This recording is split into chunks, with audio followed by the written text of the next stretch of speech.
Obviamente es de los niños. Okay. Entonces lo que les mencionaba de menorragia y metrorragia, realmente estos términos no los utilizamos, pero lo que sí tenemos que estar claro a partir de la duración normal del ciclo es cuánto consideramos que está muy prolongado el sangrado, por ejemplo. Eso es lo que nos hemos preguntado. Dijimos cuánto dura el ciclo, pero usualmente hasta cuánto es normal que dure el sangrado. 5 a 7 días. Máximo 8. Dices tú. ¿Cómo? Ella sería así como. Este no sabe. No sea mala que no tiene por estudiar. Pero la idea es que manejemos más o menos los términos, ¿ok? Aquí cada mujer tiene 19, que son tantos, ¿verdad? Pero van a ver. Así que no quiero hacer la encuesta porque esa es la intimidad de cada quien. Pero usualmente es alrededor lo normal, que vamos a decir soy normal. Lo normal es que dure cerca de 4 días. Qué bendición, ¿verdad? Pero usualmente hasta una semana pudiera ser considerado normal. Hay unas prioridades que les dura un día, como hacen para un día. O a lo mejor un día de manchado, un día de sangrado y otro día de otro manchado que se le está quitando. Lo normal es que dure alrededor de 4 días. Y hasta una semana, 8 días es también considerado normal. Alguien que esté 2 semanas sangrando y además sangrando con 5 toallas del día, no es normal, ¿ok? Siempre pasa eso que todo el mundo te pregunta que no soy normal, entonces que ganas, no sé qué.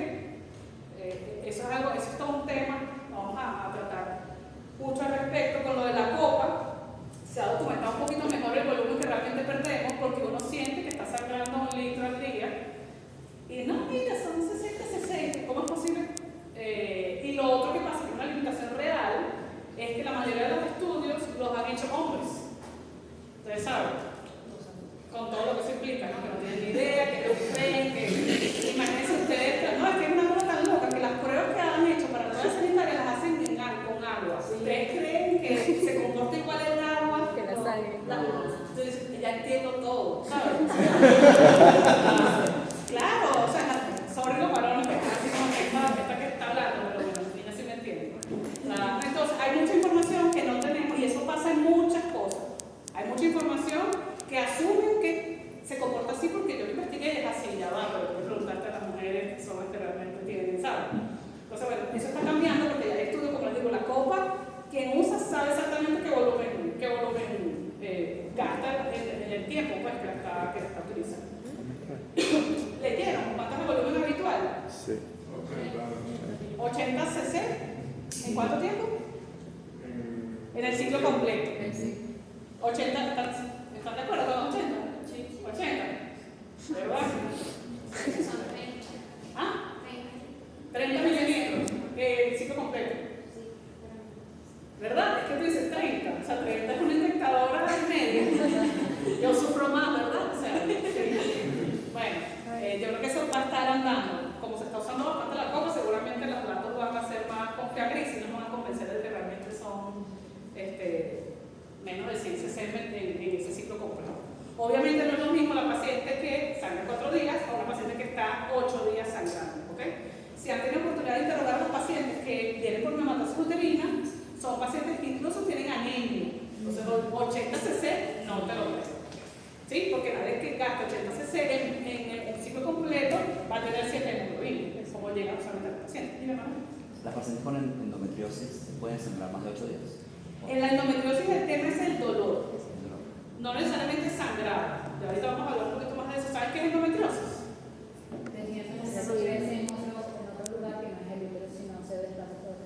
Ok. ¿En dónde puede haber focos de endometriosis? En la vejiga, en los intestinos también. Ajá, lo más habitual es que esté cerca de la pelvis, ¿no? Vejiga, intestino, recto, ajá. ¿Dónde más puede estar la endometriosis? Pues incluso, yo leí que puede incluso desplazarse hasta el hígado. Ajá, más lejos. A ver, ¿qué onda más? Creo que el páncreas también.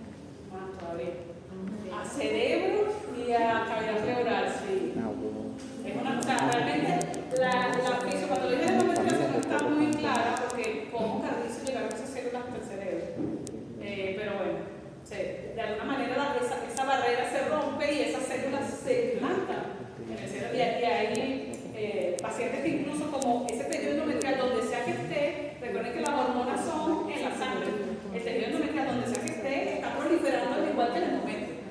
Y entonces cuando toque la fase de descamación va a sangrar. Imagínate, si está en el cerebro, sangra, si está en la cavidad pleural, sangra, el paciente hace dolor torácico, derrame pleural, cíclicamente, porque ese foco de endometriosis sangra una vez al mes. ¿Okay? No es algo frecuente, pero es una patología que es probable, que existe, pues, que hay que tenerla en cuenta. Y usualmente se manifiesta como dolor, porque el tema es que se te tira endometrial prolifera y cuando se descama, pues entonces produce sangrado. Ese poquitico de sangre, que pudiera no ser poquitico, en la cavidad pleural produce dolor. ¿Ok? Ajá. Entonces, sangrado posmenopáusico, para saber a qué nos referimos con sangrado posmenopáusico, tenemos que definir qué es la menopausia. Entonces, ¿qué es la menopausia?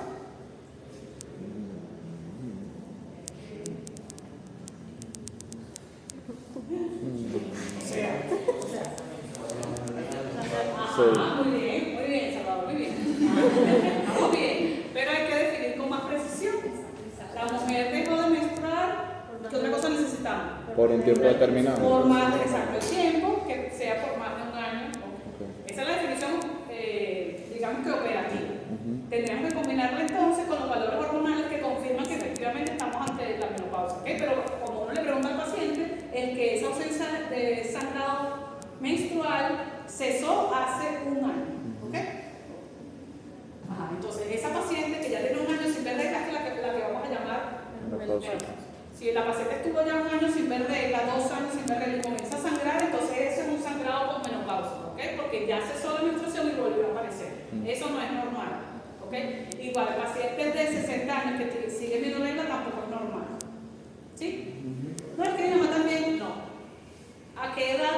La siguiente pregunta fastidiosa. ¿A qué edad usualmente en Venezuela suele presentarse la menopausia? 50. 40. ¿Entre los? Exacto. Realmente es algo que varía según la etnicidad de cada población. Usualmente tú pudieras predecirlo cómo fue la historia ginecológica de tu mamá, de tu abuela, ¿no? Porque usualmente es más o menos el mismo patrón. Pero lo habitual en Venezuela, alrededor de los 50 años, son las cifras que comentó su compañero. ¿Ok? Entonces, pacientes de 60 años que ver regla todavía no es normal. Pacientes de 40 años que dejaron de ver regla tampoco es normal. ¿Sí? Está el tema de los pacientes que fueron sometidos a una esterectomía por otra razón y no tenemos forma de saberlo, porque ya después de la esterectomía no sangran. Eso lo entienden, ¿no? Porque después de la esterectomía no sangran. No, porque hay que explicarse a los pacientes, porque hay pacientes que les hacen esterectomía y preguntan, ay, ¿dónde te lo voy a ver regla? Bueno, es a lo mejor que no saben de dónde viene el sangrado, no sé qué, entonces no entienden, porque ya no está el útero, pues obviamente no va a ver la regla. Esas pacientes, si solamente se quitó el útero y el cuello, dejaron los ovarios, va a tener igual la actividad hormonal, va a seguir produciendo porque es una producción ovario, solamente que no lo va a evidenciar a través del sangrado genital. ¿Ok? Entonces, lo otro es que hay que empezar sangrado vaginal, que entonces sí viene a través de la vagina, y sangrado vulvar, que no viene de los genitales internos, sino que es de la vulva, ¿okay? De los genitales externos. Pasa especialmente en pacientes ancianos que viven solas, que les da pena que la persona que las cuida las vea, entonces tienen lesiones en la vulva, está además el tejido atrófico, se irrita y produce sangrado. A veces es complejo, muchas veces estas viejitas que viven solas, lo habitual es que si un paciente es autónomo, si ella no necesita pañal o no se puede limpiar, nadie le está viendo los genitales. Nadie ve, y digo genitales, pero igual pasa tumores de mama, tumores de la piel, ¿ok? Usualmente un paciente que es autónomo, nadie lo está viendo desnudo. Le da pena, le da miedo, no se logra ver, y entonces llega cuando ya la enfermedad está muy avanzada, ¿ok? Ok, pasa la siguiente, ¿no? Ok, entonces cuando lean cualquiera de los temas, este es como el acrónimo que utilizan como para resumir a qué se refiere el sangrado uterino normal, y entonces lo dividen en estructurales y no estructurales. PAN de los estructurales e índice de los no estructurales. Los estructurales pólipo, ¿qué es un pólipo? ¿Pólipo? ¿Qué es eso de pólipo? Una protrusión de la mucosa. Protrusión de la mucosa. Ok. Usualmente hay pólipos que son amartomatosos, por ejemplo, que no son hiperplásticos, porque ya está el tema de exactamente cómo se comporta ese epitelio, ¿no? Pero básicamente el pólipo es como una excrescencia del epitelio, usualmente solamente la mucosa y la submucosa que sobresalen por el resto del plano del resto del epitelio, y otros que son como un levantamiento, como un cerrito, como un montículo, que son los pólipos sésicos. ¿Okay? Entonces, si tuviéramos que decir pólipos, los pólipos se originan en dónde? Esos pólipos que producen sangrado genital estructural. ¿Dónde estarían? ¿El endometrio? ¿Dónde más? En el canal vaginal también. Ajá, ¿qué más? Pólipos en cuello. Y en cuello puede ser endocervicales o exocervicales, ¿no? En trompas no son tan comunes, pólipos de la trompa. Se supone que en todo el tejido. Los más frecuentes son los endometriales o los endocervicales. ¿Okay? Los pólipos pudieran ocasionar lo que explique sangrado uterino normal. Adenomiosis, ¿qué es esa adenomiosis? Adenomiosis. Adeno, ¿viene de dónde? ¿Qué le suena? De glándula. Adenomiosis. Entonces, ¿qué se refiere? Entonces, así como la endometriosis está ese foco endometrio fuera del útero, la adenomiosis se refiere a que ese foco endometrial está en el espesor del miometrio. ¿Ok? ¿Sí? No pongan esa cara que también existe. Produce dolor, es causa de sangrado anormal también. Leiomioma, ese sí es del músculo liso. Esos son los que los pacientes van a decir fibromas, ¿sí? Los fibromas se refieren a los leiomiomas. Realmente fibromas es que el patólogo diga que el tejido es fibroblasto, pero usualmente en general le llaman leiomiomas. Y malignidad, ¿ok? Entonces, ¿qué tumores malignos pudieran explicar sangrado genital? A ver, ¿qué cosas tendría que estar sangrando para que se manifiesten como un sangrado uterino normal? ¿Malignidad en dónde? ¿Cáncer en dónde? El cuello uterino, muy bien. ¿Cómo se manifestaría entonces el cáncer del cuello uterino? ¿Cómo es ese tipo de sangrado? Si la lesión maligna está en el cuello. ¿De qué forma sangraría un tumor que está en el cuello uterino? ¿Estaría relacionado con la menstruación? No, porque no tiene nada que ver con la menstruación. Pero entonces, metrorragia es el nombre habitual, pero que está fuera del ciclo, ¿ok? Ajá, ¿qué más? No necesariamente tiene que ser así urinante. Pudiese presentar dolor o incluso dependiendo del tamaño del tumor, una masa. Claro, pero lo que estoy preguntando es en qué ocasiones sangra. Estoy de acuerdo contigo, se puede manifestar en casos avanzados como dolor. La masa no es tan común a menos que el paciente introduzca algo en la vagina porque... eso sí, ¿cómo se llama eso? Que ese nombre sí lo... ¿Cómo? No, pero el dolor. Ese término sí se tiene que saber. Sangrado como el coito. No, diferente dolor. ¿Qué dijo? Sinusorragia. ¿Ok? Sangrado con el coito, sí, entonces puede ser otra causa inflamatoria, ¿no? Pero uno pudiera pensar que es un tumor uterino, por ejemplo. ¿Okay? Cáncer uterino, ¿en qué otro sitio puede haber cáncer para que explique entonces el sangrado anormal?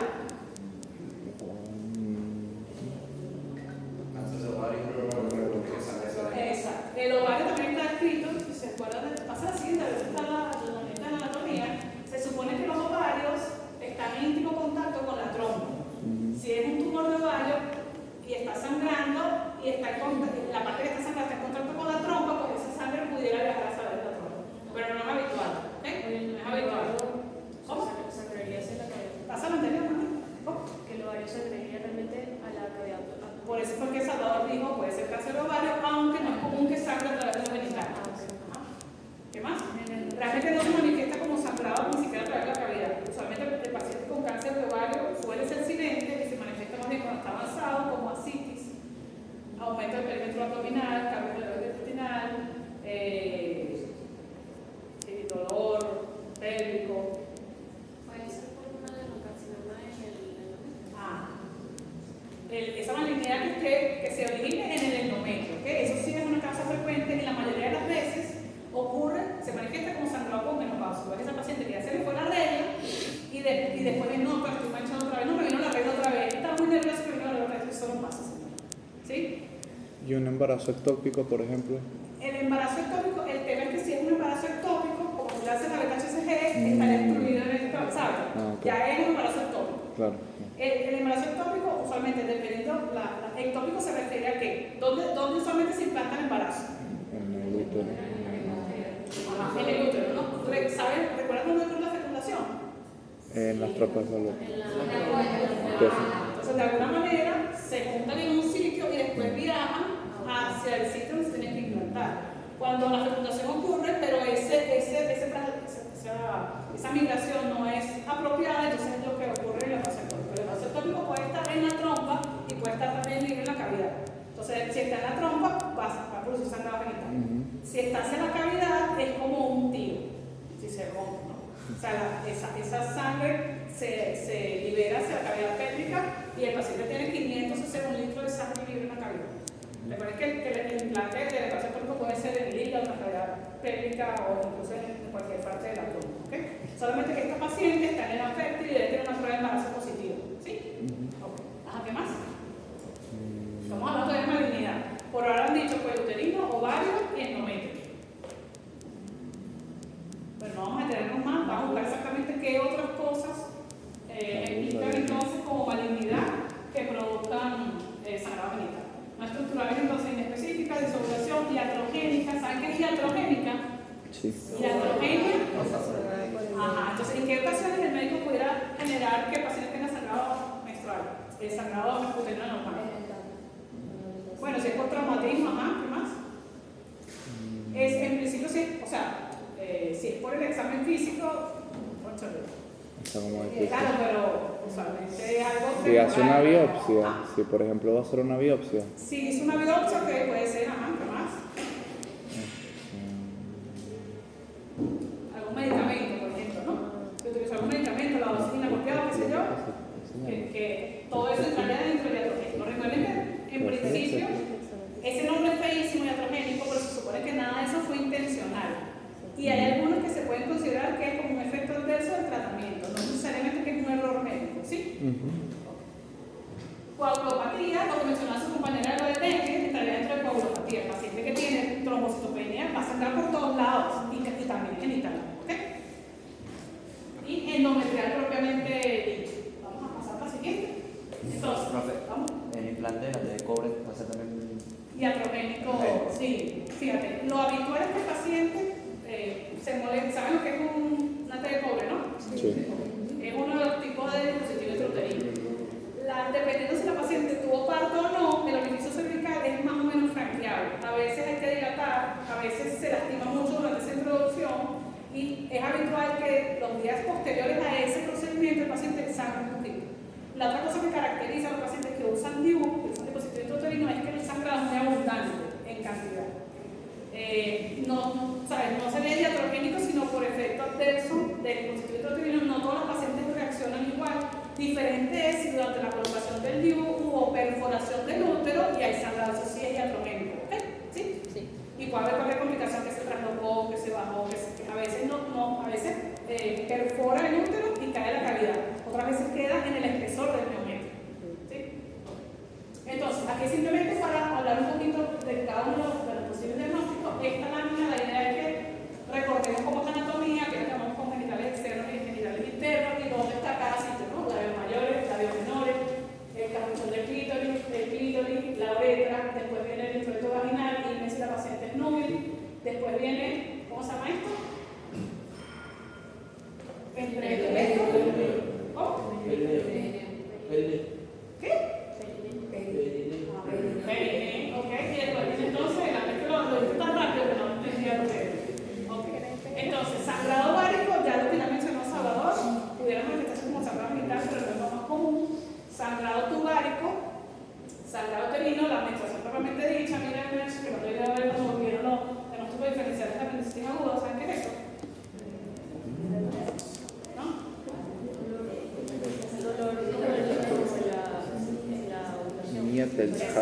Producto de la ovulación, en ese momento de que ocurre la ovulación, cuando se libera el óvulo dominante de ese ciclo, ocurre sangrado y esa sangre liberada de la cavidad peritoneal produce irritación.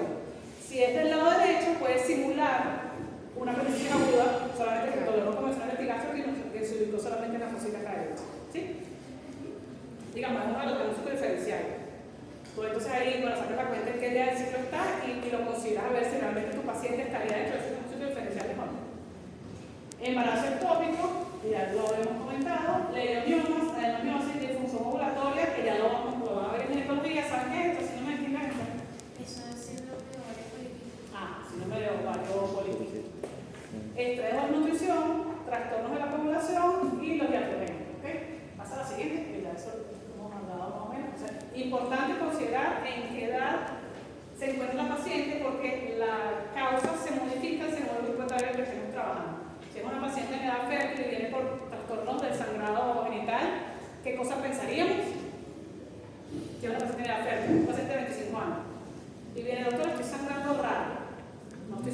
la regla no, pero estoy sangrando muchísimo. Puede ser embarazo. Embarazo. Lo primero que hay que hacer es descartar embarazo. Después nos enfocamos en eso. Si es una paciente de 70 años, doctora, estoy sangrando. Me asusté porque cuando fue al baño me limpié con el papel y estoy segura que es de la vagina como si fuera la regla, como si me hubiese cortado. ¿Qué pensaríamos entonces? Cáncer. No, no dramático. ¿Es lo más grave que hay que pensar? Sí, pero no es lo más común. ¿Qué es lo más común entonces que explique sangrado con menopausia? Pero es que lo lean, no lo adivinen. Atrofia endometrial. ¿Sí? La atrofia adelgaza tanto el endometrio prácticamente está inexistente y los vasos que están, donde reposa el epitelio, pudieran sangrar. Que por atrofia, tratan de dar esto que sangra. ¿Qué otra causa son? Atrofia, otra cosa que también es común. Hipertrofia, ¿ok? La hiperplasia, ¿saben qué es hiperplasia?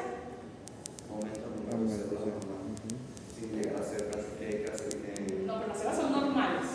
O sea, el mismo epitelio que está creciendo.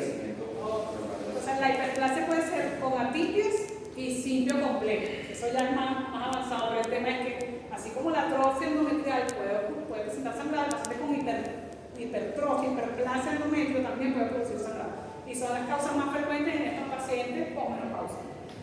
La siguiente entonces sería cáncer de endometrio. ¿Qué pasa? Como usualmente el paciente se alarga, no, pues ya yo no veo regla porque estoy sangrando y va al médico, usualmente se diagnostica precozmente. ¿Ok? ¿Tienes algo? No, me comenta antes de la maternidad lleno de polvo y no sé lo que he visto. Pasa a la siguiente entonces. Entonces, los diagnósticos que tenemos que considerar es que el paciente de consulta por sangrado genital es la infección o la inflamación, ahí entonces entrarían los antecedentes, los hábitos psicobiológicos, ¿no? ¿Qué cosas serían relevantes preguntar a esta paciente? Uso de anticonceptivos. ¿Y de qué manera el anticonceptivo evita la infección o la inflamación? Cuéntame, a ver. No, aquí estamos en la infección y inflamación. ¿Qué cosas tendríamos que preguntar a la paciente? Algo que altere el pH de la vagina, por ejemplo. ¿Cómo qué? Sé que ¿cómo se llama eso? Los lavados vaginales, las duchas vaginales. Se usan duchas vaginales, ¿ok? ¿Qué más? Se tenía infecciones previas. Cuando fue su última relación sexual, porque fue una también. infección bacteriana. Claro, pero no es que cuando fue tu última relación sexual. No fue cuándo, porque si fue ahorita va a ser. No, número de no es parejas. cuándo, sino cuántas parejas sexuales han tenido y si usa método de barrera. ¿Sí? Fíjense, yo sé que es incómodo hablar de esto, porque estamos en la universidad, pero hay cosas que no tienen que tener clarito porque se lo tienen que preguntar al paciente. Sin ningún juicio de valor, simplemente para obtener la información. No es lo mismo una paciente que use siempre preservativo cuando está con su pareja a una paciente que no use preservativo. ¿Sí? No es lo mismo una paciente que tiene 20 parejas sexuales ahorita a una paciente que tiene una pareja sexual. El riesgo es potencial porque ya sabemos cómo, ya sabemos, pero es potencial, ¿no? Pero se supone que si siempre usa métodos anticonceptivos de barrera, no debería ser una infección de su pareja. Sin embargo, es una realidad. Si ella no se cuida porque es su pareja fija y el esposo tiene relaciones con otras personas, pudiera infectarla también. Hay cosas que hay que preguntar claramente sin establecer juicio de valor, porque tampoco tú quieres ahí que la mujer salga a pelear con el esposo que tiene una desgracia o no. Se lo simplemente tienes que obtener la información y ya. ¿Sí? ¿Qué más? Que se ha tenido infecciones previas. Exactamente, si ya la paciente ha tenido infecciones previas, ¿ok? ¿Qué más? Ya no el interrogatorio de los hábitos psicológicos, sino del examen del examen de los hábitos de examen funcional por sistema. ¿Qué cosas tendrás que preguntar? ¿Se ha notado flujos? ¿Se ha notado señales por el terreno? Como de flujo. Ajá. Bueno, no preguntas así. No te preocupes. Porque te van a decir, ¿qué puso? ¿Cómo sea? Pero así como el flujo. ¿Cómo ha sido la secreción? Que te diga las características y tú decidas si eso que está escribiendo cuadra con tu definición de pus o no. Pasa con mucha frecuencia que tú le preguntas a la paciente, señora, ¿cómo está teniendo secreción a través de los genitales? Que mancha la ropa, mancha la toallita. Sí, doctora, lo normal. No es lo normal. Lo normal es que no se vea, que sea transparente. ¿Okay? Entonces hay que definir eso y que te lo describan. Porque hay pacientes que siempre han tenido algo y lo consideran que ella es así. Y cuando te lo describen, tú decidirás si efectivamente eso es algo que implica la inflamación y la infección o no. ¿Sí? Bueno, el cáncer uterino que ya lo mencionamos, que se caracteriza entonces por sinusoragia. El tema con el cáncer uterino es algo muy relevante en Venezuela, la segunda causa de muerte en las mujeres por enfermedad oncológica hasta el 2000. la primera causa, después, ahorita es la segunda porque la primera es cáncer de mama. Lo particularmente grave del cáncer uterino es que se desarrolla en mujeres muy jóvenes. Usualmente el pico de incidencia es alrededor de los 35 años y la mortalidad es alrededor de los 45 años. Entonces son pacientes que dejan obviamente el impacto que tiene para ellas, para su vida, para su familia y todo eso, pero como sociedad tiene un impacto muy grande porque ellas dejan de ser productivas, son incluso una carga para el sistema de salud porque es una enfermedad que es grave, que requiere mucho dinero para tratarla. Usualmente en la mayoría de los casos se diagnostican ya cuando requieren quimio y radio, porque las pacientes además no se hacen la pesquisa con citología, que es el Papa Nicolau, una prueba de pesquisa para el cáncer uterino. Entonces es una desgracia porque eso se ve en pacientes del tercer mundo que no tienen además vacunación contra el VPH y que además no hacen métodos de pesquisa, porque tú una paciente que determina que tiene infección por VPH, le cura, le hace un cono y ya está curada, ¿okay? Y evita que progrese la enfermedad. Entonces, es una desgracia en nuestro país que todavía las mujeres se sigan muriendo de cáncer uterino. Y como les digo, se mueren a los 45 años, una barbaridad. Dejan a su familia sola, sabes todo lo que eso implica. Sangrado cervical, cervicitis, pólipo, ectropio, cervicitis, inflamación del cervix, pólipo, la ya dijimos que esa presencia del epitelio, ectropio, ¿qué es ectropio? Es cuando el tejido del endocervix se expresa hacia el exocervix. Pasa la otra vez está la ministra para que, bueno, pasa la anterior. Después vamos a ver la fotito aunque no se ve demasiado bien, ¿no? Pero la idea es que vean el orificio cervical, usualmente, está rasgado si la paciente ya tuvo partos. Lo habitual es que, recuerden que hay un epitelio de transición. ¿Cómo es el epitelio del endometrio? El endometrio es Sí. Ajá. ¿Y cómo es el del cuello uterino? plano cervical. Plano cervical. Claro, y además hay un epitelio de transición, donde está de cilíndrico y hay entonces tejido que está glándula, pero tiene también estratificado, ¿sí? Entonces, ese tejido que viene de glándula, que es lo que está en el endocervix, puede proyectarse hacia el exterior. Y obviamente, ese tejido que es cilíndrico no está preparado para estar expuesto a la zona de la vagina y puede producir sangrado genital. ¿Okay? No es nada que sea cáncer ni nada de eso, porque simplemente un tejido que como está por fuera se vertió y entonces produce ese sangrado genital. Okay. Prolapso, ¿qué es eso de prolapso? ¿Prolapso de la válvula mitral? No. ¿Este prolapso es qué?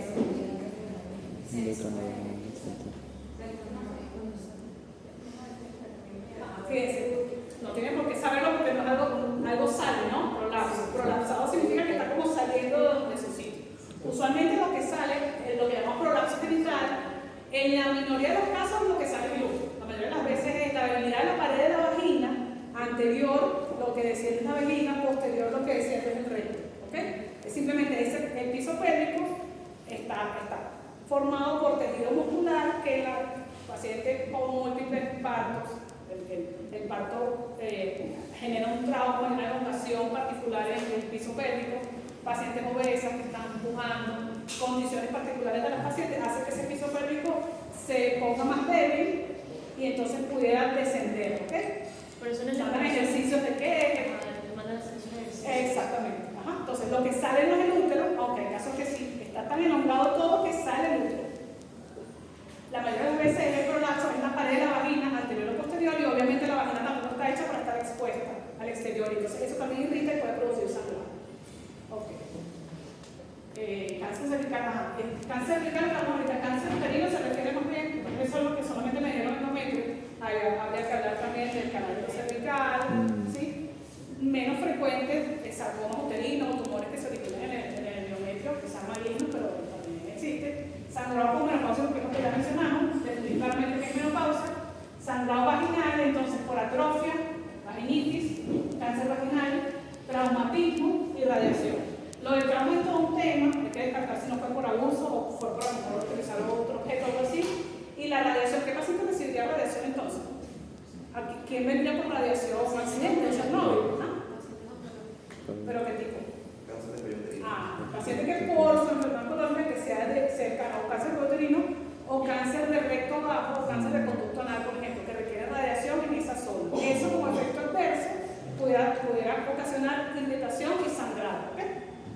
sangrado vulvar, ya sea por infección, por traumatismo, lesiones benignas y cáncer de vulva. Usualmente las lesiones vulvares se ven más que todo en pacientes ancianos, producto de la atrofia, y son lesiones cutáneas, bastante bien, pero de la vulva. Y muchas veces se manifiestan como prurito. Es el otro tema, ¿no? La paciente no se deja ver. Cuando va al médico, parte del examen físico comienza incluso con un monte de veneno, con los genitales externos, con toda la piel que está ahí. ¿Sí? En común, los factores predisponentes para hacer cáncer de vagina y cáncer cervical, ¿cuáles son? Que es algo que hay que documentar. El VPH, la infección por el virus del VPH. ¿Okay? Si es un paciente ya tú documentaste que tiene infección por el VPH, no, que es así, que es así. no sé, pensé que sabían algo, no sé. Infección por el VPH, entonces ya sabes que ese grupo va a estar en mayor riesgo a hacer en la evolución en el tiempo que puede desarrollar un cáncer de la vagina, del cuello uterino, ¿sí? De los genitales, del ano, etcétera, etcétera. ¿Okay? Yo siempre me pregunto, pónganse la vacuna.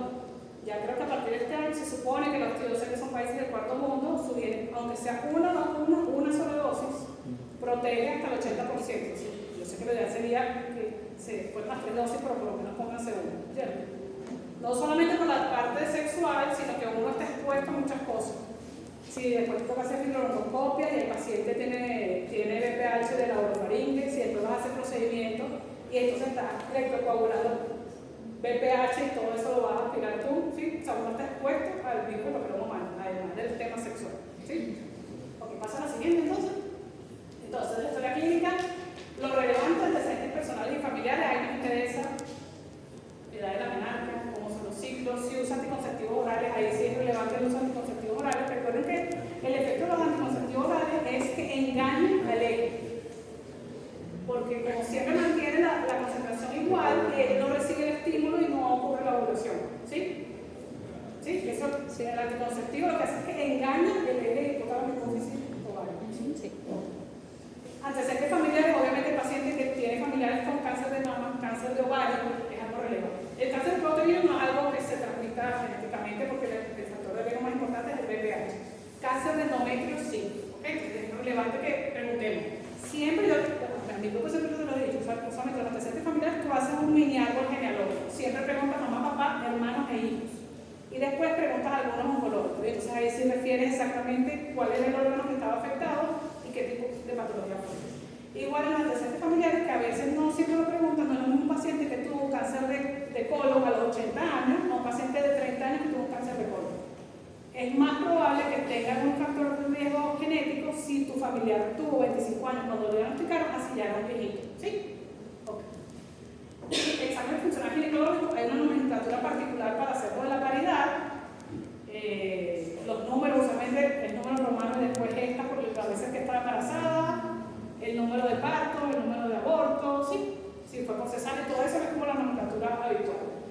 Usualmente la última menstruación, el acrónimo es FUR, para decir cuándo fue la última regla que tuvo el paciente. Preguntas también cuál fue la edad del primer parto, la sexarquia o la edad a la que tuvo la primera relación sexual. Luego preguntas el número de parejas sexuales, debes preguntar si usa métodos de barrera o qué método de anticoncepción utiliza. Usualmente uno pregunta no para ginecológico, pero sí para mama, si dio lactancia, cuánto tiempo dio lactancia. Y la edad del primer parto, ¿okay? También es algo relevante. Preguntas entonces cuándo fue tu última citología, si ha salido anormal, si recibiste tratamiento, si ya la paciente, mira, si yo tuve un niño y me hicieron un colo, todo eso lo tienes que reportar ahí, ¿ok? Entonces los síntomas y signos. Por ahora hemos mencionado sangrado genital. Ya sabemos verificar que efectivamente hay de los genitales. ¿Qué otros síntomas pudiera presentar el paciente? Dolor. ¿Dolor en dónde? ¿Dolor de cabeza? Dolor pélvico, ¿no? Ok, puede ser dolor pélvico. Okay. ¿Qué más? Ya ahí dependiendo de la causa, ¿no? Sangrado y dolor. Si es infeccioso, ok. Es una infección muy diseminada para que produzca fiebre. Pero ¿qué otra cosa? Leucorrea, por ejemplo, ¿no? El pus ese que nombró Pérez. Leucorrea fétida, por ejemplo, amarilla, maloliente, ¿ok?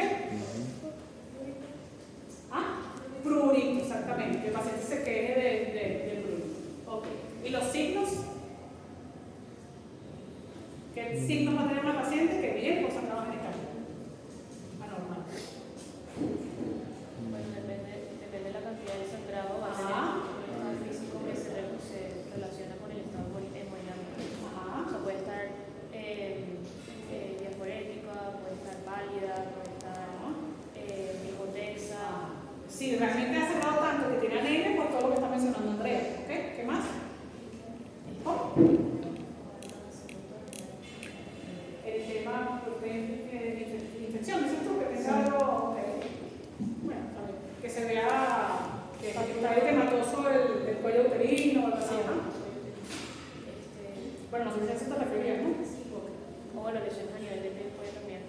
¿Lesiones, no? A nivel de la piel, o sea, del abuso. Ok, lesiones cutáneas, ok. Hay otros signos más, ¿no? Dependiendo si la enfermedad está muy avanzada. Pacientes que tienen cáncer de cuello uterino avanzado, pues pueden tener miembros inferiores, puede incluso tener ya es horrible, ¿no? Pero hay pacientes que producto del crecimiento del tumor hacen fístulas entre la vejiga y el recto, entonces es como una cloaca que está todo junto. O sea, por los genitales sale el pupú y sale el pipí. ¿Cómo se llamaría eso? Fecaluria cuando sale el pupú a través de la caso avanzado. O sea, no solamente te va a decir que tiene secreción, sino que sale algo horroroso, que huele horrible, que huele a podrido y cosas así por los genitales. ¿Okay? Es una tristeza, pero eso lo vemos nosotros también en los hospitales. Pacientes que vienen con lesiones avanzadas de cuello uterino, y a veces es porque se me está saliendo de la orina. Y no es que tienen incontinencia urinaria, sino que hay una fístula. ¿Okay? Ok, pasa a la siguiente. Parte del estudio de los pacientes que tienen patología ginecológica, además de hacer el examen físico, el examen físico completo, nosotros debemos hacer el examen ginecológico, que usualmente no es un examen que uno haga de forma habitual, si el paciente viene por otra patología. Recordemos entonces que hay que evaluar incluso la piel alrededor de los genitales. Usualmente se pone al paciente en posición ginecológica, le explicas todo lo que vas a estar haciendo. Lo ideal es que haya poquitas personas durante la evaluación, que el ambiente sea acogedor, que se resguarde la privacidad del paciente y que tú le vayas explicando todo lo que vas a ir haciendo. Porque es súper incómodo estar en una posición de vulnerabilidad, estás completamente desnudo, en una posición ahí bien particular, que te metan cosas y te saquen cosas y tal, y no te están explicando, también es súper desagradable. Entonces tienes que ir explicando cada una de las cosas que vas a ir haciendo. Hay cosas que son incómodas y otras que son dolorosas. No es lo mismo una paciente que tiene relaciones sexuales, que está en edad reproductiva, a una paciente que tiene 80 años, que tiene 20 años, que no tiene relaciones sexuales. Y además que esa vagina está atrófica. ¿Okay? Entonces esas consideraciones tienes que tomarlas también en cuenta a la hora de hacer el examen ginecológico. No solamente primero inspeccionas, pero después tienes que hacer tacto, tienes que colocar un espéculo. ¿Saben qué es espéculo, no? Sí. Y también el lenguaje que se utiliza con la paciente, o sea, que no se le dice, por favor, abra las piernas, sino por favor, separe las rodillas. Exactamente. Ahí tú lo adecuas el lenguaje según el paciente. A veces hay cosas que tienes que repetirle, y lo otro, tú pudieras hacerlo, es que tú separas las rodillas y le tocas, ¿sabes? Separarlas un poquito. Yo uso espéculos de plástico, y el espéculo de plástico, si el paciente aprieta mucho, lo va a pellizcar por dentro. Yo le advierto, mira, si aprietas, te vas a pellizcar por dentro. Y lo otro es que muchas veces, como están los nervios y les da ganas de apretar, que la fuerza que hagan sea apretar hacia las nalgas hacia la camilla. Y tú le vas explicando, realmente ya después cada quien hace como sus palabras clave. La idea es que lo que siempre tiene que prevalecer es el respeto. Y lo otro es que tú no puedes obligar al paciente a hacerle nada.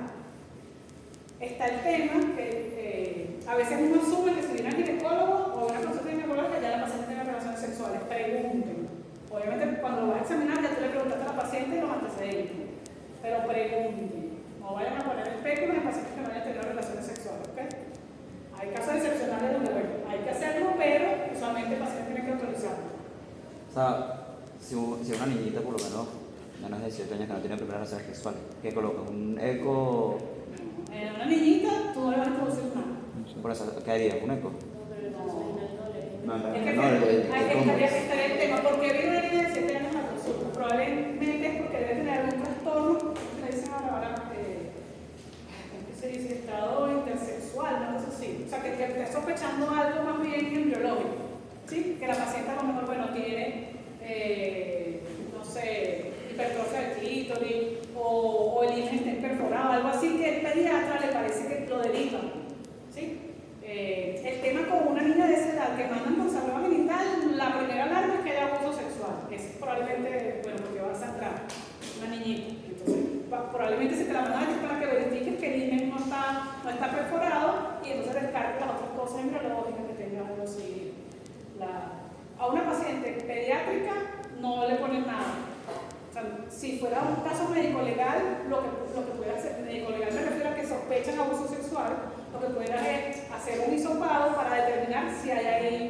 semen, ¿sabes? Que hay infección de transmisión sexual o algo así, como le dijo, un caso médico, ¿verdad? ¿Okay? Para los efectos de nosotros vamos a asumir que son pacientes adultos o adolescentes que decidieron tener relaciones sexuales, ¿sí? Entonces siempre pregunten si la paciente ya ha tenido relaciones sexuales a la hora de introducir espectro y todo eso. Nosotros podemos inspeccionar, Manuel, que da tu preocupación, tú puedes hacer ultrasonido, pero va a ser pélvico. Cuando haces ultrasonido pélvico, el transductor lo pones a través de la piel del abdomen y lo que utilizas es la vejiga que se llena de agua como una especie de ventana para ver el resto de los órganos pélvicos. No tiene la misma sensibilidad que un ultrasonido intracavitario que introduce a través de la vagina y ve exactamente lo que está ahí cerquita, pero es lo más aproximado y se puede ver el útero, se pueden ver los ovarios, se puede ver el fondo de saco y cualquier cosa. Entonces un paciente pediátrico, incluso menor de edad, y una paciente que te haya dicho que no tiene relaciones sexuales no puede estar reintroduciendo nada, ¿ok? ¿Sí? Entonces, además de hacer el examen ginecológico, inspección, tacto, usualmente se hace tacto bimanual, las dos manos están con guantes, se utiliza gel. Bimanual se refiere a que una mano está introducida en la vagina y la otra está hacia la pelvis, porque hay cosas que tú tienes que palpar así. A través de la vagina estás empujando el cuello hacia arriba y a través de la pelvis estás tratando de sentir el fondo uterino, ¿sí? Obviamente depende de la paciente, si es flaca o si tiene un índice de masa corporal mayor, pues pudiera palpar algo o no. Hay pacientes que tienen neumatosis uterina tan voluminosa que es como si fuera un útero gestante. Se palpa el fondo del útero por encima de la cicatriz umbilical, por la neumatosis uterina tan grandota que tiene. ¿Okay? Entonces aquí está como está el transductor dentro de la vagina y aquí es como se ve. No sé si lo logran ver. Fíjense que es como una sonrisita, ¿no? Se supone que este es el útero y esto que se ve aquí en el medio es el endometrio. ¿Sí? Okay. Pasa a la siguiente. Entonces vamos a, creo que son 2 o 3 casos. Son 3 casos que vamos a discutir. Una mujer de 45 años, 3 hijas y 3 paras, que prefiere irse a enfermar hace un año cuando presenta trastornos menstruales tipo menorrea y hipermenorrea. Yo se lo voy a traducir. Menorrea se refiere a que sangra muchos días y hipermenorrea con mucho volumen. Y dismenorrea severa, eso sí que lo tienen que saber. ¿Qué es dismenorrea? Dismenorrea. Que no sangra. Dolor con la menstruación. Por lo que acude a médico que indica tratamiento con ciprocaprón. Ciprocaprón es un ácido prenaxénico y es un ayudante de la coagulación. Y AINES, que es antiinflamatorio menstrual con ligera mejoría. Hace una semana, cuando la receta cuadra similares características acompañada de viajes realizadas por lo que está en este centro. Actualmente está en el tercer día del ciclo. Entonces, 45 años, es multípara, tiene esos trastornos menstruales, sangra muchos días y además doloroso, tanto que el médico le mandó algo para eso y ahorita además tiene debilidad generalizada. ¿Qué cosas pensaríamos aquí que tiene la paciente? Ajá, sangrado genital y además que tiene anemia, no pasa la siguiente. Entonces, ajá, ¿qué cosas le pedimos, Andrea? Bueno, una hematología completa, Ok. tiempo de coagulación, Ok. Bueno, glicemia. Bueno, la glicemia en principio no es relevante para este caso, se la pediríamos, pero no es relevante justamente para este caso. ¿Le pedirías alguna otra cosa? La prueba de embarazo. Ajá, la prueba de embarazo, porque para 5 años muy bien, ¿de acuerdo? ¿Qué más? Y ultrasonido, ¿cómo le pedirías el eco? Transvagina. Ajá, ultrasonido transvagina, ultrasonido pélvico transvagina. Pasa a la siguiente. Entonces, el laboratorio se determina que tiene 7 gramos de hemoglobina y está microcítica hipocrómica, los tipos de población están normales, complacieron a Andrea y le pidieron que la creatinina también estaba normal. Yo no sé si lo quieren ver en la computadora de Manuel, porque no se ve una cosa. Este aspecto del cervix que está normal. Y aquí, no sé si lo logran ver más o menos, se supone que este es el útero y esto es una gran masa que está aquí. ¿Sí? Entonces, 45 años, con trastornos menstruales y ya incluso está anémica. Y entonces, cuando se le hace el eco, el cuello está normal y el útero está aquí pequeño con esta gran masa ahí. A ver si tiene relación con él. Esto es uno Y el otro. y este es otro, ¿no? ¿Sí? Son dos Útero y esta es la gran masa, útero y esta es la gran masa. Okay. Entonces, ¿qué pasa a la siguiente? No, pero tanto no se puede. No. O sea, para que lo veamos desde aquí, pues. Sí, es que eso es lo que yo decía, que quería que se acercara donde estaba Manuel para que lo vieran en la pantalla. No, está boteando. No, pero por eso no lo he dado. Vale, está boteando. Estoy mostrando aquí. No, perdón, que yo decía, no, pero no, Aquí sí se ve mucho mejor. Ajá, entonces, ¿cuál es el diagnóstico que tenemos por ahora? ¿Qué paciente? Esa gran masa que está ahí, ¿qué será? Probablemente un leiomioma, que además está por fuera del útero. ¿No? Pasa a la siguiente. Es una medida bien chévere. Realmente esto es más del manejo de los ginecólogos. Hay la clasificación de la FIGO, de los tipos de miomas que puede haber, ¿no? De los tipos de miomas. Entonces pueden haber ese que vieron, que se supone que el útero está aquí y el tumor está por acá. Dentro de esa clasificación, ¿cuál sería? Ajá. Un subseroso, tenemos que no cuadra que de tanto sangrado, ¿no? Seguramente hacen falta más cortes para procesar. Para que tenga tanto sangrado, debe tener un componente que esté en relación con la pared propiamente dicha del miometrio o incluso con el endometrio, ¿sí? Entonces, esto es simplemente para que vean dónde puede estar localizado. Los subserosos pediculados, los que están subserosos, fíjate que este no tiene relación con la cavidad, este sí tiene relación con la cavidad, ¿sí? Está en el espesor del miometrio, pero sí resalta el endometrio. Este fíjate cómo está pediculado por hacia el interior del endometrio. Este también está casi todo en el endometrio, aunque está también parte del miometrio. Es simplemente para que sepan dónde pudieran presentarse, incluso aquí, por fuera del útero propiamente dicho. Entonces, usualmente los que están en relación con el endometrio y algunos que están en el espesor del miometrio son los que producen ese sangrado genital tan importante. Especialmente porque al estar en relación con el endometrio aumenta la superficie que realmente se va a poner en el endometrio y entonces el volumen que ocurre durante la menstruación es mayor porque aumentará esa superficie que está recubierta por el endometrio. Y si están con relación al endometrio, pero en el espesor del miometrio, como lo que evita que el sangrado se perpetúe es que se contrae el miometrio y contrae las arterias que se facetaron durante el sangrado. Como el leiomioma está entorpeciendo esa contracción, entonces también hace que sangre más rápido, porque los vasos quedan como abiertos. ¿Sí? Ok. Pasa a la siguiente. Entonces, se programa una cirugía electiva, ya es una paciente con miomatosis uterina gigante, porque no es un útero gigante. Fíjense como en esta foto incluso deforma el abdomen, ¿no? Pareciera que la paciente está embarazada.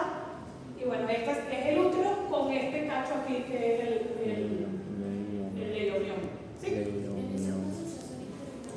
Se hace una histerectomía. Porque la paciente tiene 45 años. Hay casos que tú puedes hacer solamente la miomectomía, que es que quita solamente el leiomioma. Lo que tendrías que verificar es que el resto del tejido que quedó esté bien, esté apropiado.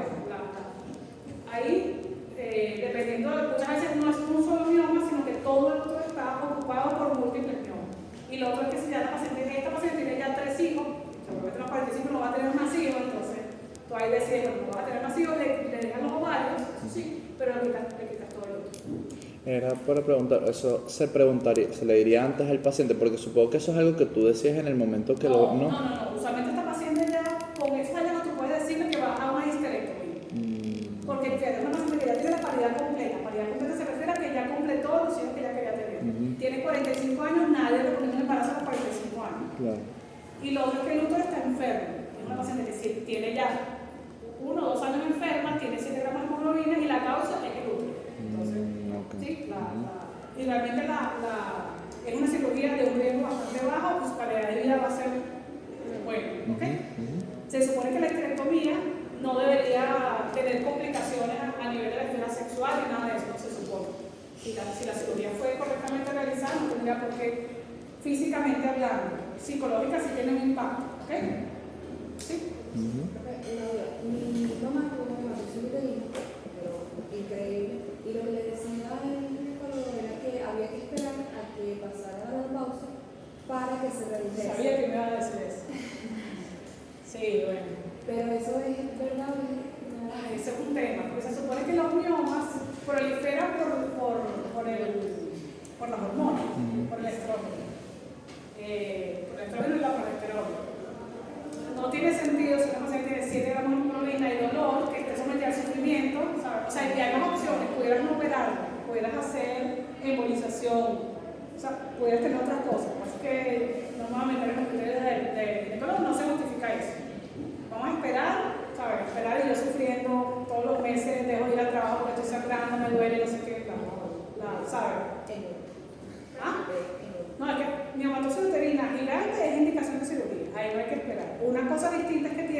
varios miomas, que es algo tolerable, que no afecta tu cotidianidad, pero un útero gigante, que es como un útero gestante, no en el sentido que tú lo ves, porque además probablemente no va a reducir suficiente que contraindique la cirugía. Que cambie de medio.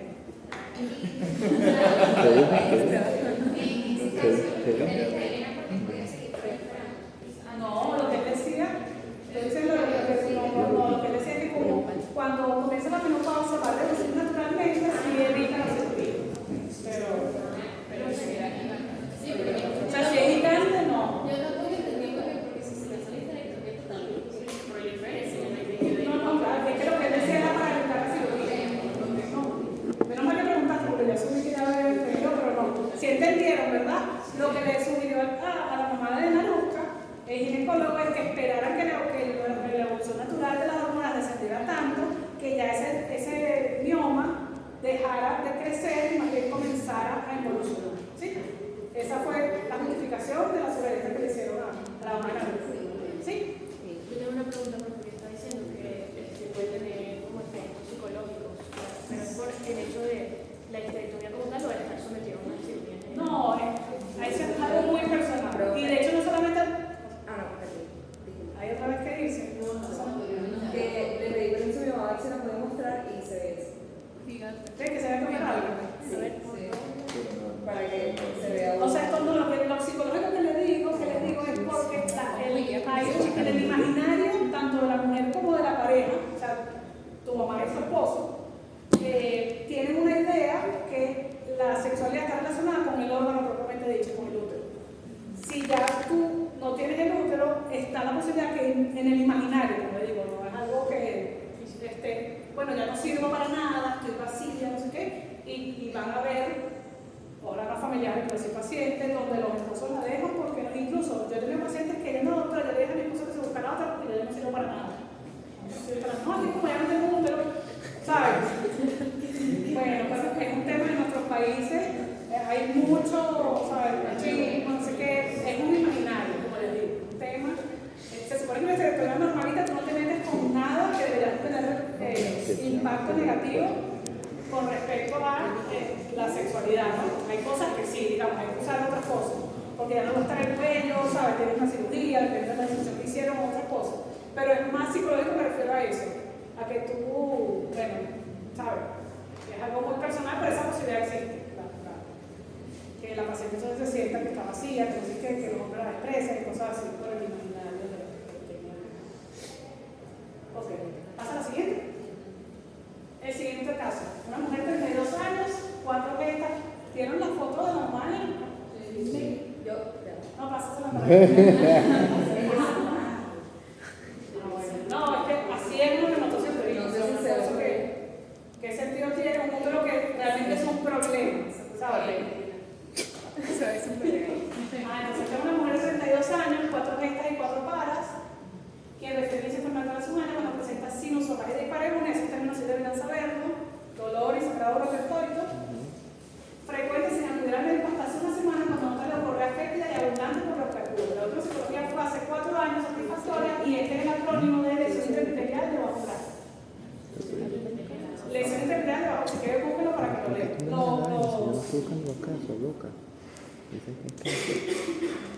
Los reportes de la psicología lo reportan así, lo reportan así, lesión intermitelial de bajo brazo. Lo que significa es que probablemente la paciente tiene infección por virus del VPH, del virus del papiloma humano. Ok, 32 años y tiene sangrado durante el coito. Esperemos que no, pero se puede hacer. Pasa a la siguiente. Porque además con ese video vamos a de hace 4 años que no se está histología, la enfermedad evolucionando por su cuenta, parecía que no se hizo más nada. ¿Okay? ¿Qué le pedimos entonces?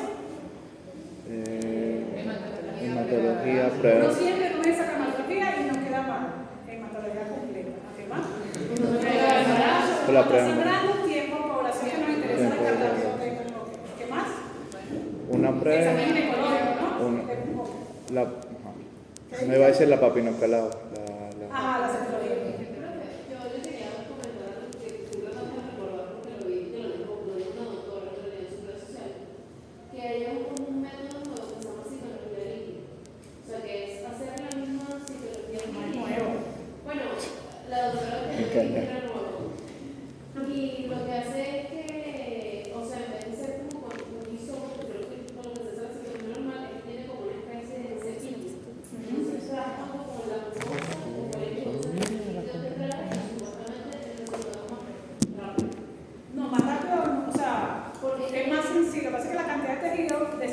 mayor.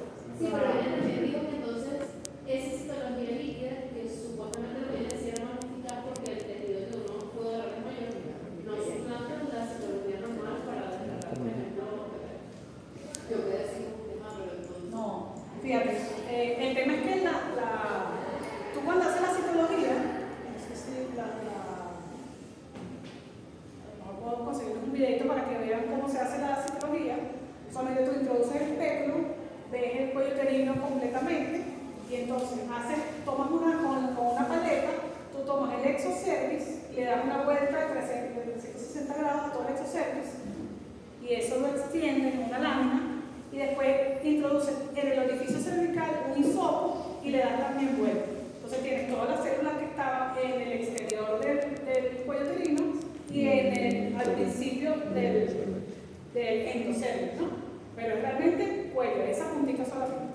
Y eso lo extiende, lo fijas y el patólogo, si es un tecnólogo, lo ve a microscopio con una coloración especial y ven ese pocotón de células que están ahí, porque es toda esa vuelta que tú le diste a ambas cosas. Eso es un pocotón de células. Cuando haces eso, es un cepillito como los cepillitos esos que se utilizan para lavar los teteros, es como un cono y es un cepillito. Entonces tú introduces en el canal el cepillito y le das varias vueltas. Y entonces el cepillito se trae todas esas células que están en la primera parte del canal y tú la introduces en el líquido y entonces ese pocotón de células se van a ir al líquido. Y entonces después eso, que se centrifugan y lo decantan, entonces esas células son las que la evalúan. Yo creo que aquí lo que hacen es la determinación, o sea, hacen como un bloque celular y entonces lo evalúan como si fuera una biopsia de ese bloque celular. Hay otra forma que es determinar una prueba rápida para BPH, por ejemplo, que es lo que le dicen el doble test. Tú haces la citología, que ves esas células de endo, y además haces la determinación de BPH positivo o negativo. BPH de alto riesgo, no lo tipificas, sino es positivo o negativo. Si está positivo, tienes entonces que tipificarlo, porque no todos los BPH se comportan igualmente agresivos en cuanto a la progresión del cáncer, ¿sí? No, o sea, se supone que tú te hiciste una citología y fue por base líquida, ya hiciste el Papa Nicolau. Es distinto, lo que pasa es que hay más cosas que tú haces, yo no sé si es que hay un ginecólogo, pero usualmente tú te puedes hacer la citología. En otros países, el que te hace la citología ni siquiera es un médico, sino es un técnico en citología. Hay países musulmanes que dan un kit para que la misma mujer se haga la citología, por el tema de Dios y no sé qué. La citología te lo hace alguien. Y si la citología está alterada, te derivan a la consulta de cuello donde te hacen una colposcopia. En Venezuela, si tú vas al ginecólogo, el ginecólogo te hace la citología, la colposcopia y te hace una ultrasonido transvaginal. Entonces te hace la citología Papa Nicolau,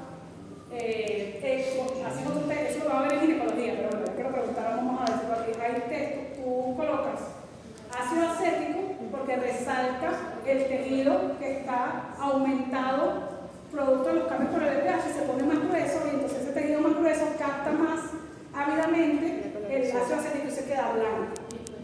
Y el Lugol, que como han ido las actividades de extensión, eso lo hace. Y el Lugol es como el efecto contrario. Usualmente está bien marroncito el epitelio, que es normal. ¿Cómo es que? Estratificado. Solamente se quedaría marroncito. Esas zonas que están anormales no captan el Lugol. Entonces son zonas acetoblancas que además están blanquitas. No se ponen marrones, están como amarillas. ¿Sí? Porque no captaron el Lugol, producto de esa proliferación de tejidos. Se supone que todo tiene una coherencia, ¿no? Tú le haces la citología y la mandas al laboratorio y te la van a dar en 10 días. Pero cuando le hiciste la colocación del ácido acético y después el Lugol, hay una zona que te llama la atención. Mira, que debe ver algo, porque se quedó blanco y además no captó el Lugol. Seguramente esa paciente tú la vas a derivar la toxicoproteína porque lo más seguro es que la citología te salga alterada. Hay otra cosa que antes no va a dar la palabra. Otra cosa que es relevante de las citologías y para el consumo de ustedes mismos, si la citología es inflamatoria, eso es indicativo que tienes que recibir tratamiento, que puede ser óvulos, pastillas o lo que sea, dependiendo de la inflamación, y después repetirlo. Porque las células inflamatorias pudieran ocultar cualquier lesión que esté ahí. Si una citología inflamatoria no es normal, una citología inflamatoria es indicación para repetirla después del tratamiento, ¿sí? Pero otra cosa que yo no entendí del video que hizo la doctora fue que no entendí a qué pacientes se le indicaban las citologías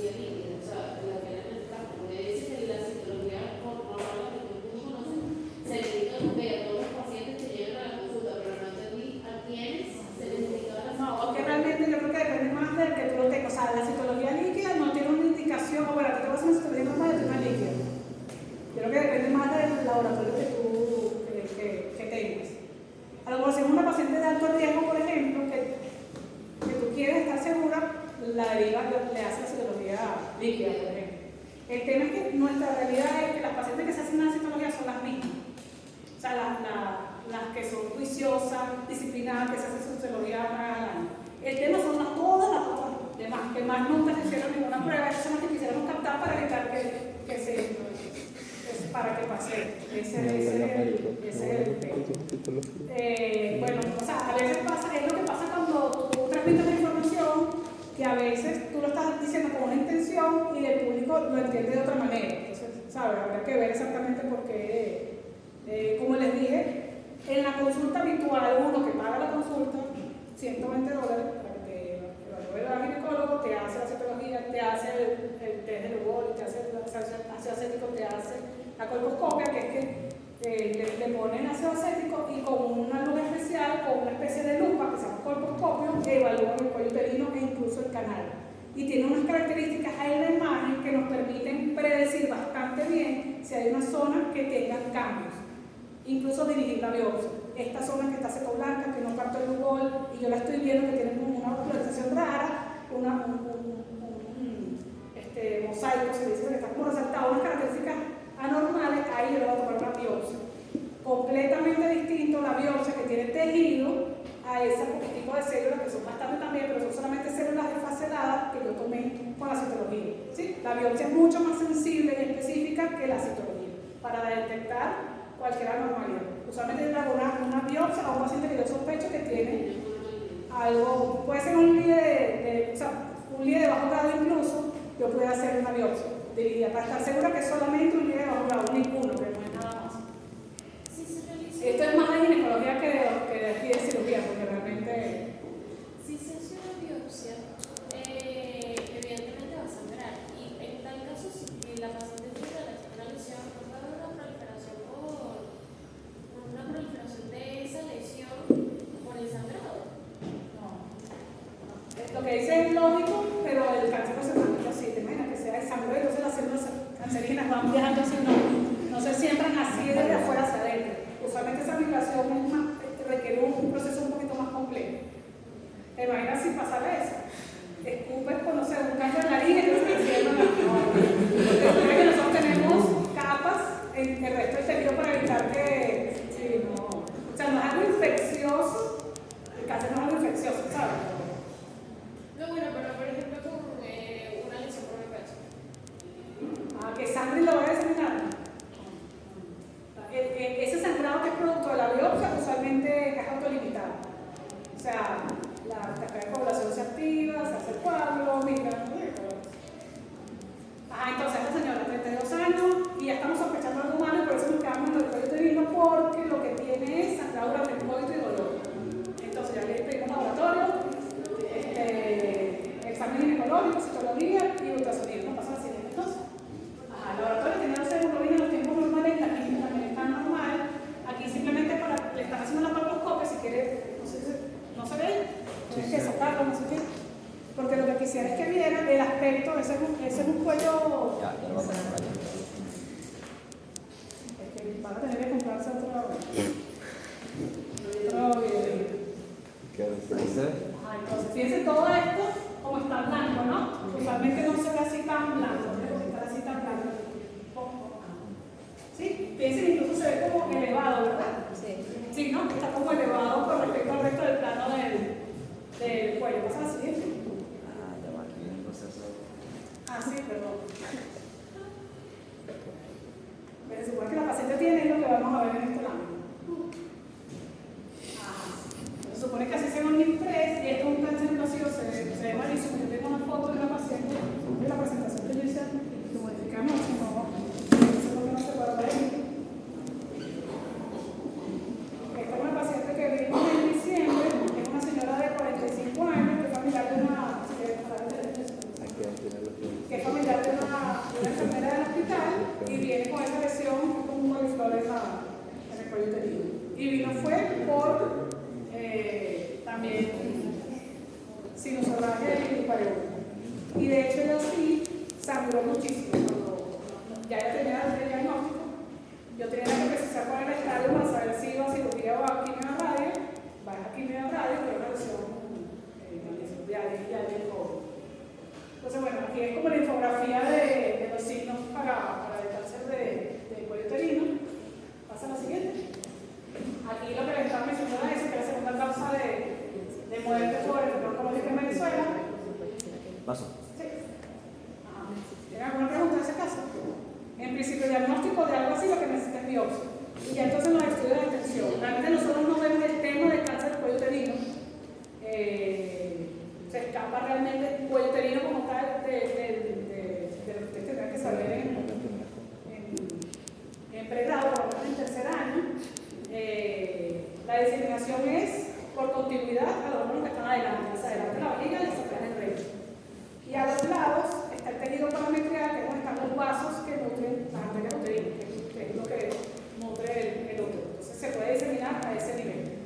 Particularmente por la anatomía de la pelvis, a los lados de los parametros, lateralmente, discurren los uréteres. Entonces, claro, un tumor que va creciendo centrífugamente comprime o infiltra incluso el uréter, entonces estos pacientes pueden debutar por la infección, por la insuficiencia renal que tienen, producto de la compresión de los uréteres.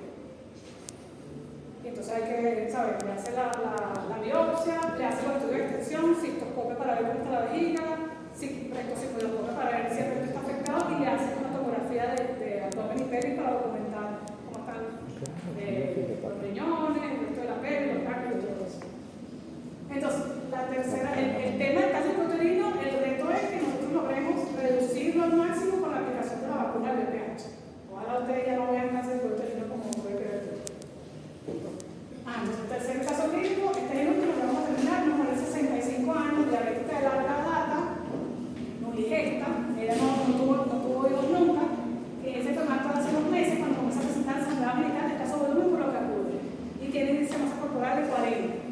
65 años, obviamente es menopausia. ¿Sí? Entonces, ¿cuál sería la impresión diagnóstica? Sangrado por Sangrado por menopausia. Pasa a la siguiente. ¿Qué estudios de detección que pedimos? Hematología completa. Ya, embarazo no. La clínica básica que tiene es muy importante porque es diabética, examen ginecológico y por lo menos el ultrasonido. En esta paciente, ¿cuál sería la causa más frecuente de sangrado por menopausia? La atrofia endometrial. Atrofia del endometrio. Pasa a la siguiente entonces. Okay. Le hacemos la bata de hidratación de hemoglobina, los tiempos están normales, las principios de rutina están normales también. Fíjense aquí, se supone que este es el útero y esto, así de gordísimo, es el endometrio. Esta es la cavidad del útero y este es el endometrio así. Usualmente el endometrio es algo delgadito, tiene 65 años más todavía de útero súper delgado. Entonces, con esos hallazgos, que el endometrio está tan gordito que impresión diagnóstica podemos tener hiperplasia endometrial. Hiperplasia puede ser complejo o simple, con atípica o sin atípica. Y además de hiperplasia, ¿qué otra cosa puede ser? Pólipo. Se ve todo, fíjate, un pólipo sería si fuera como algo así, como un arbolito. Está toda la cavidad ocupada por esto. Puede ser un pólipo gigante, ¿no? Pero un pólipo de este tamaño más bien pienso que sea algo maligno, más bien, una de endometrio. ¿No es la siguiente? Con esos hallazgos de ese endometrio tan grueso, ¿qué otra cosa tendríamos que evaluar de esa paciente? ¿Qué le pediríamos? Biopsia. El tema es cómo hacemos la biopsia del endometrio. Está complicado. Está dando menos por arriba. ¿Qué iba a decir? Es algo así. Hay varias formas de hacer la biopsia del endometrio. Hay como una canolita que tú le introduces a través del orificio cervical y es como una canolita así. Es un cilindro, pero tiene la boquita así, que tiene como unos dienticos. Entonces tú la introduces y le vas dando vueltas y entonces sacas ese tejido del endometrio. Hay otra opción que es menos cruenta porque esa cánula es metálica y como de 3 milímetros, algo que es más delgadito todavía, que es como una especie de pitillo, micropitillito, que por capilaridad tiene un pitillo y un cilindro en el interior. Por capilaridad hacen la succión, o sea, imagínate, tienes un cilindro, tienes un cilindro hueco y tienes un cilindro adentro. Lo introduces, lo introduces adentro, o sea, las dos partes juntas, ¿no? Un pitillito con un tubito en el interior. Lo introduces en el canal y a medida que le vas haciendo así, lo vas alando para que haga un efecto de succión. ¿Sí? Es algo tan delgadito que entonces tú generas una succión, esta delgadito que es capilaridad, lo que hace es que hace ese vacío y entonces estás como chupando con algo muy delgadito el endometrio. ¿Sí? Entonces cuando tú lo sacas, lo que van a salir son pequeños cilindros de ese tejido endometrial. Lo pones en un frasquito con solución y lo vuelves a introducir a veces que sea necesario. Ambos procedimientos, tanto la cánula de Nova, que es como se llama esa mecánica, o el pitel, que es como se llama este tubito muy delgadito, son a ciegas. Yo simplemente estoy introduciendo a través del conducto del orificio cervical externo hacia el interior de la cavidad endometrial y estoy tomando esa muestra a ciegas y ya. Mira, me están saliendo tejidos, estoy del endometrio completo. Esta paciente probablemente se pudiera hacer eso porque toda la cavidad estaba ocupada por ese tumor que puede ser benigno o maligno. Si la lesión fuera focalizada, fuera en una sola zona donde está grueso el endometrio, yo tendría que hacerle un estudio adicional que se llama histeroscopio, que es que yo introduzco un medio, una camarita, por un tubito, un medio óptico, además la distensión de la cavidad se hace con solución y entonces veo, bajo visión directa, veo la cavidad endometrial, veo el tejido donde está grueso y de ahí puedo tomar una biopsia. Entonces la biopsia está dirigida por la zona que me resulta sospechosa. Esa es la otra opción para hacer la biopsia para documentar el endometrio. Y hay un punto intermedio que es algo que se llama solo histeroscopia, que es que haces, instilas en la cavidad endometrial solución para separar la cara anterior y posterior y después entonces haces un eco. Porque ahí no tenemos forma de saber, como todo está pegado, no tenemos forma de saber si ese tumor está pegado a la cara anterior o a la cara posterior de todo. Si lo separamos con solución, entonces sí sabemos exactamente a qué nivel está esa excrescencia que tiene en el endometrio. ¿Okay? Usualmente uno o la hace a ciegas, si es todo el endometrio que se va así grueso, te parece como una lesión que compromete toda la cavidad, o la hace con histeroscopia, que es un estudio que se pasa en el consultorio y se hace una biopsia dirigida, ¿okay? Dirigida a la zona que sea el problema. Pasa a la siguiente. Entonces, aquí para que vean cómo se ve por dentro la histeroscopia, se ve como las lesiones que están en la mucosa. Este es para que vean cómo se toma la biopsia de la cánula de Nova.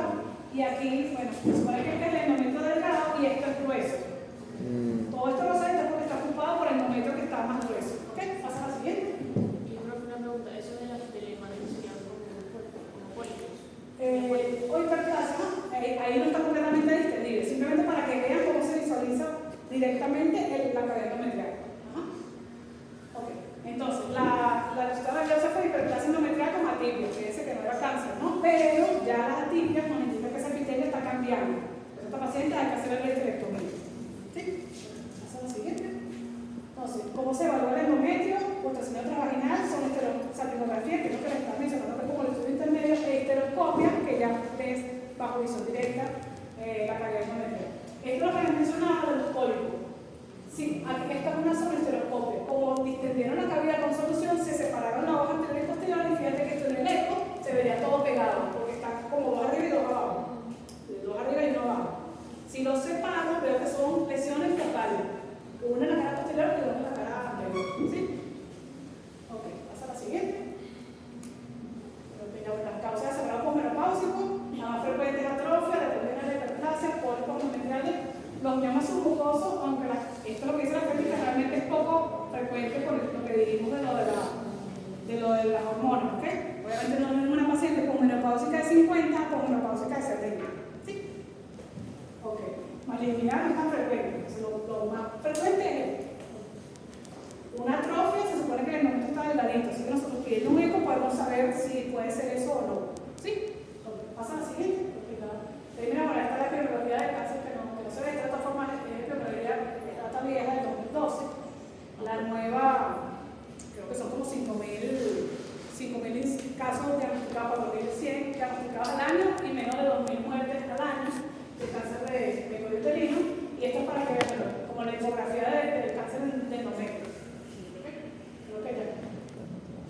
Los factores de riesgo, exposición a estrógenos, no contrarrestados por estrógeno, antecedentes de hiperplasia endometrial atípica, obesidad no disparidad, que nuestra paciente la tenía, se acuerdan de la índice masa corporal 40 y era muy digesta, síndrome ovario poliquístico, hemorragia disfuncionales perimenopáusicas, antecedentes de tumores malignos de mama y de ovario, edad temprana de la menarquia, diabetes, también lo tiene la paciente, y historia familiar de cáncer que sea hereditario, cáncer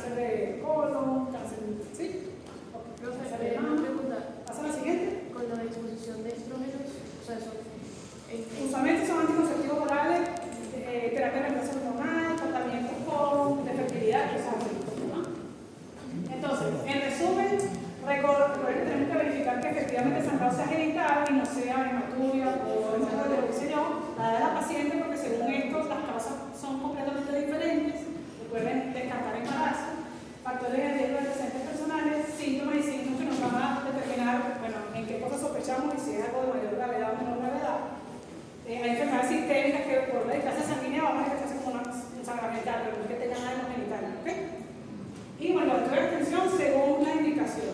Para este tema vamos a desarrollar, digamos, la evaluación va a ser, ojalá puedan ver con su profesor de práctica algún examen ginecológico, está muy difícil por el tema que no tenemos consulta, creo que eso el examen físico va a quedar para, probablemente cuando lo por ginecología, pero sí se pueden evaluar estudios de extensión porque hemos tenido pacientes con tumores de ovario, con tumores de útero, la señora que había fallecido.